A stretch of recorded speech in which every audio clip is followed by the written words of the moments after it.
জাতির উদ্দেশ্যে ভাষণে অন্তর্বর্তীকালীন সরকারের প্রধান উপদেষ্টা প্রফেসর মোহাম্মদ ইউনূস বলেছেন, জাতীয় নির্বাচনের দিনই গণভোট অনুষ্ঠিত হবে।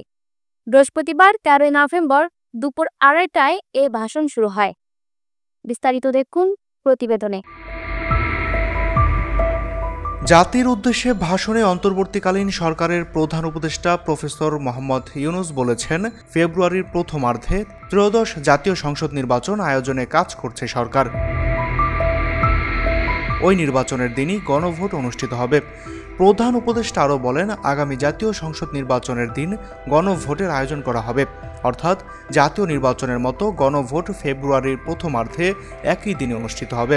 এতে সংস্কারের লক্ষ্যে কোনোভাবে বাধাগ্রস্ত হবে না। নির্বাচন আরও উৎসব মুখর ও সাশ্রয়ী হবে।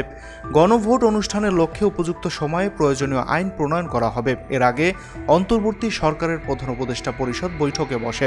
প্রধান উপদেষ্টা অধ্যাপক মোহাম্মদ ইউনূসের সভাপতিত্বে রাজধানীর তেজগাঁয়ে প্রধান উপদেষ্টার কার্যালয়ে এই বৈঠক অনুষ্ঠিত হয়। এরপর ভাষণ দেন প্রধান উপদেষ্টা। প্রধান উপদেষ্টার ভাষণটি বাংলাদেশ টেলিভিশন, বিটিভি নিউজ ও বিটিভি ওয়ার্ল্ডে সরাসরি সম্প্রচার করে। মাহাদি হাসান বিএন, up to date news, Dhaka.